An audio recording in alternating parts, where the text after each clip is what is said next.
Eu sou Carlos Eduardo Barzotto, eu sou um dos criadores do canal Historiar-se, no qual eu sou chamado de Cadu Barzotto, que é o nome que eu apresento, no YouTube. Eu sou licenciado em História, eu fiz o meu curso de licenciatura na URGS entre 2014 e 2018, e atualmente eu curso bacharelado em História na mesma instituição, que é um curso que eu já estou encerrando.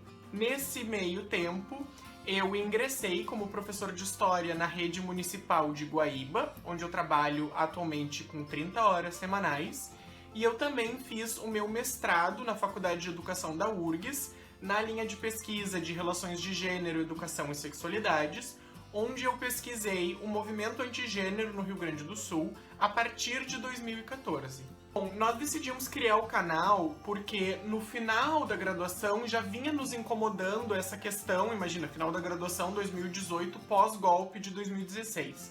Já vinha nos incomodando, tanto a mim quanto a Anitta, essa questão do negacionismo, da opinião ser colocada acima da ciência, ou das pessoas estarem divulgando muitas coisas falaciosas sobre história, ou inclusive narrativas históricas sem crítica documental, como é o caso do Brasil Paralelo. Então eu acabei convidando a Anitta, que foi minha colega de graduação, ingressou comigo no ano do vestibular, e que tinha também essa preocupação com o público, com as plataformas digitais. Eu sabia que para ela também essa questão da responsabilidade social e da divulgação do pesquisador e do historiador era muito importante. Oi, meu nome é Anitta Carneiro, eu sou historiadora formada pela URGS, me formei em 2018, fiz a licenciatura e depois o bacharelado, e atualmente, agora em 2021, eu comecei o mestrado também em História e também na URGS. A minha trajetória profissional, ela também já começou na graduação, Quando eu fazia graduação, eu fiz alguns estágios,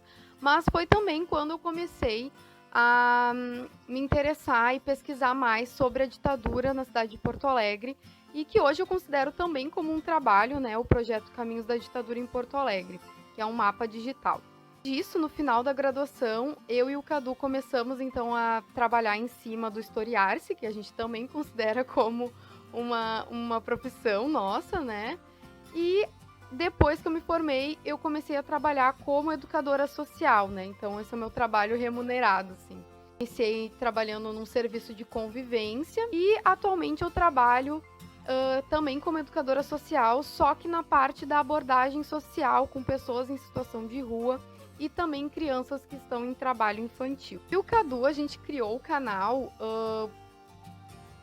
que levou um pouco de tempo, assim, para ele estrear, A gente começou a articular, assim, ele na metade de um ano, e aí no ano seguinte que a gente foi lançar o canal. O público-alvo, a gente imaginou, assim, pessoas, nem é um público-alvo só para crianças ou adolescentes que estão na educação básica, mas voltado principalmente para pessoas que se interessam por história no geral. Muito legal nesse sentido que o nosso público ele se ampliou, porque antes a gente planejava em falar para pessoas que tinham algum interesse por história, mas hoje a gente já fala, por exemplo, para professores de história que têm formação em história, mas que estão buscando no YouTube, por falta de outras opções, alguma formação continuada ou algum tipo de debate com o qual eles não tiveram contato na graduação. É o caso do nosso vídeo sobre as mulheres iluministas, que é muito assistido por professores e professoras que não tiveram contato com a discussão de gênero e iluminismo durante a sua graduação e estão tentando aprendê-la agora.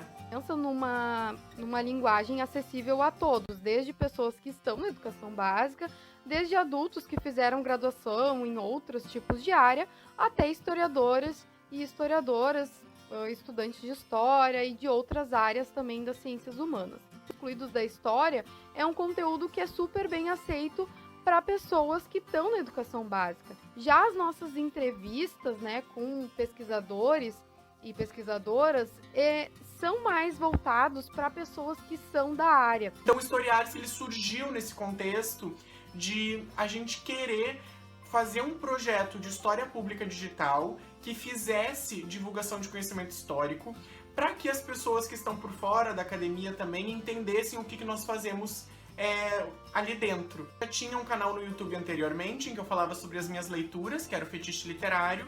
Eu decidi desativar o Fetiche Literário e pensei, por que a gente não pode fazer Então um canal que fale sobre história, que divulgue conhecimento histórico, que debata a historiografia, enfim, para uma comunidade mais ampla. O nome do canal foi uma coisa assim que foi sendo construído aos poucos, né? Aquele chamado brainstorming, né? Chuva de ideias, enfim. A gente foi pensando e pesquisando, e também é muito importante, né, quando a gente quer lançar um projeto, ver se já não existe algum projeto com o mesmo nome, né? É a construção de uma marca também. Foi um processo assim de pesquisa e de ir jogando ideias e o que a gente queria comunicar com o nosso nome. A gente pensa o historiar-se, né? O que significa isso? A gente está se historiando, a gente está passando pelas nossas questões individuais e quando a gente se conhece, né? E quando a gente conhece, se historiciza, né?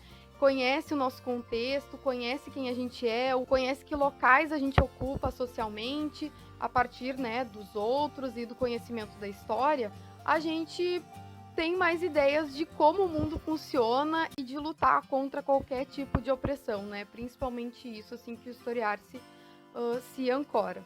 Bom, para dar conta do canal, eu e a Anitta nós dividimos algumas tarefas. Então eu fico responsável pela edição dos vídeos, pela publicação desses vídeos no YouTube, pelo controle deles na plataforma. E a Anitta fica mais responsável pelas questões de produção de imagem para Instagram, Facebook, enfim. A gente sempre deixa, assim, bem programado quais vídeos vão sair, assim, ao longo dos meses, com bastante antecedência, para conseguir organizar tanto as postagens, né, no Instagram, que a gente é bem ativo lá também, quanto os vídeos do canal. Posts no Instagram a gente tenta organizar, assim, mensal, né, para também ficar mais atualizado, assim, sobre os assuntos, né, que estão movimentando também nas redes. Para dar conta dessa produção de vídeo, a gente faz um planejamento pelo menos bimensal, em que a gente já sabe o que vai ser abordado, porque se a gente decidir de uma semana para outra, a gente não tem tempo de fazer isso. Nós precisamos convidar as pessoas que vão ser entrevistadas, instruir essas pessoas, baixar os vídeos, editar os vídeos, passá-los para aprovação e etc. Então a gente precisa de um certo planejamento. Eu uso bastante um organizador que é o Todoist, que eu coloco ali todas as coisas que eu tenho que fazer no meu dia. Eu trabalho 40 horas, né? E estou fazendo mestrado, então eu tenho aulas de noite do mestrado. Então eu tento me organizar para fazer um pouquinho a cada dia, para não ficar também me sobrecarregando. E aí, claro, às vezes eu uso também o final de semana para organizar coisas maiores. Para dar conta desse planejamento, eu disponho de pelo menos 2 turnos semanais. E aí eu tenho as minhas 30 horas de trabalho, mais esses pelo menos 2 turnos semanais dedicados ao historiar-se, que são 2 turnos semanais que, digamos assim, hoje não dão um retorno financeiro do trabalho que eu invisto neles. Então nós temos, por exemplo, os apoiadores no Padrim, que mensalmente auxiliam a manter o canal com questão técnica de câmera, microfone, iluminação, enfim. Nós temos o dinheiro do YouTube, mas que ainda não é uma remuneração que seria condizente com as horas de trabalho que nós temos para o canal.